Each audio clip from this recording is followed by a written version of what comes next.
So we have a figure as shown in this whiteboard, live board. We have a closed circuit, two batteries, E1 4 volts, E2 12 volts, and they are connected to this circuit as shown in this figure.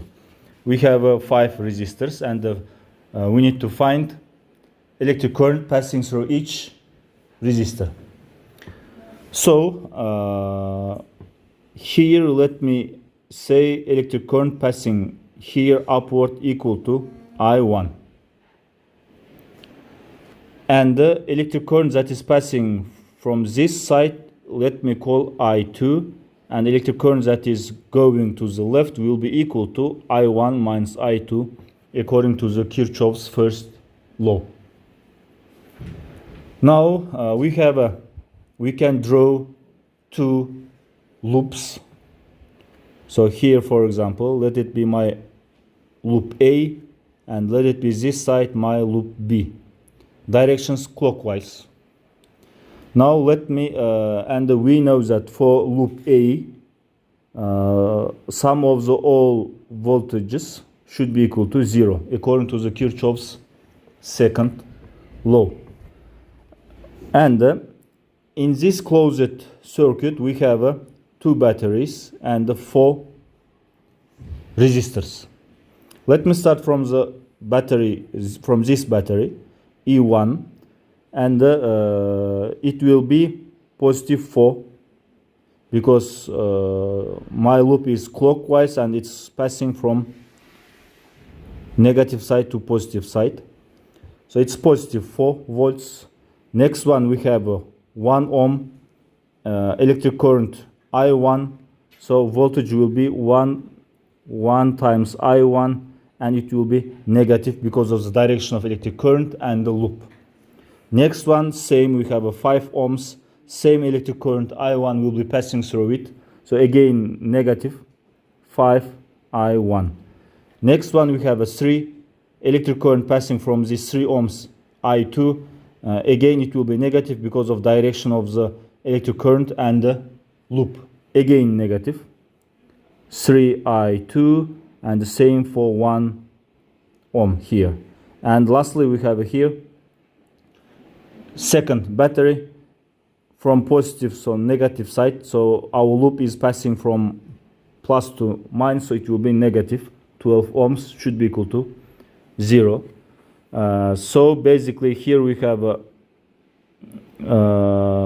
4 minus 12, it will be negative 8 minus 6 I1 minus 4 I2 equal to 0. Or we can say negative 8 equal to 6 I1 plus 4 I2. This part is totally mass. We can divide both sides by 2. It will be negative 4 equal to 3 I1 plus 2 I2. So this is for loop A. Now let's come to the second loop, loop B.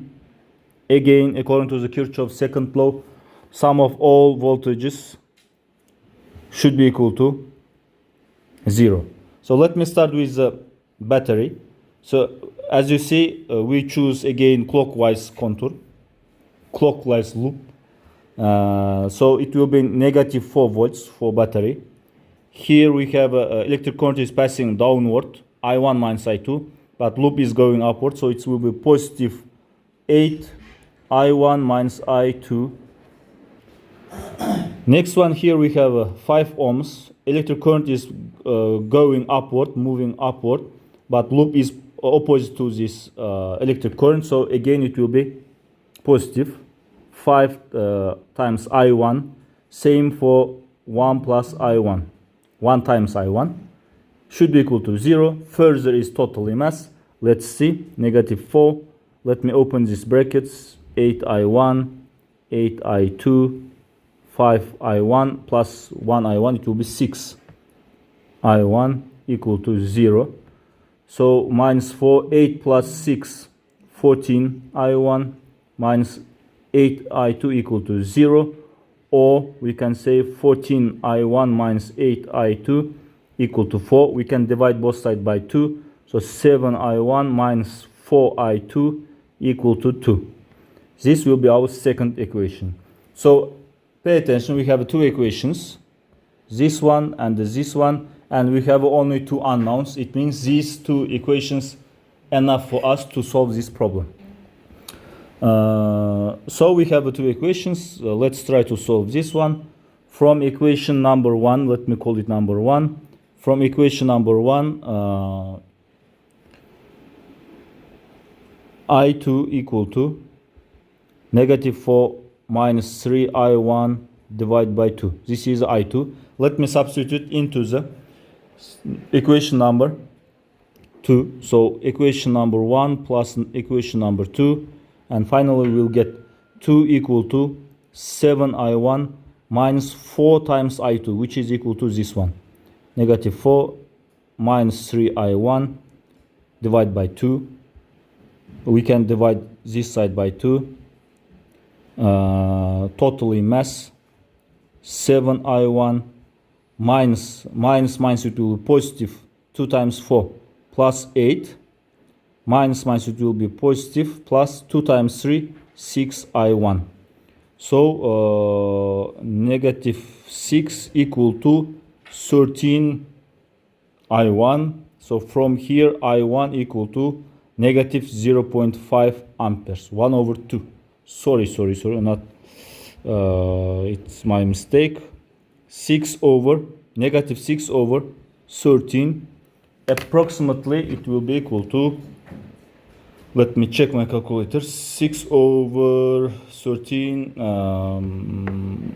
0.46, okay, negative 0.46 approximately amperes. This is I1. What about I2? I2 equal to negative 4, negative minus 3I1 divided by 2. So negative 4 minus 3 times negative 0.46 over 2. So finally we'll get 1 second times 3 minus 4 divided by 2. I2 equal to again negative 1.3 amperes. Yes, negative. So I1 is going downward, I2 also moving upward. So we have a negative values for both electric currents. As you see here, we said that we assumed that I1 moving upward, but in fact it's downward, and the value equal to 0.46. There is no any problem with value. There is only problem with direction. Now we know electric current from resistor 5 and 1 is passing downward and equal to 0.46. Same for I2, it's negative 1.3. So it will be going to this side, I2. The value equal to 1.3. There is no any problem with values. So let's draw it again. So electric current here downward 0.46. Electric current here in this direction equal to 1.3 amperes.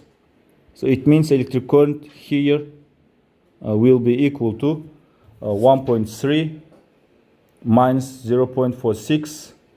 It's approximately equal to 0.84. Direction is to the left.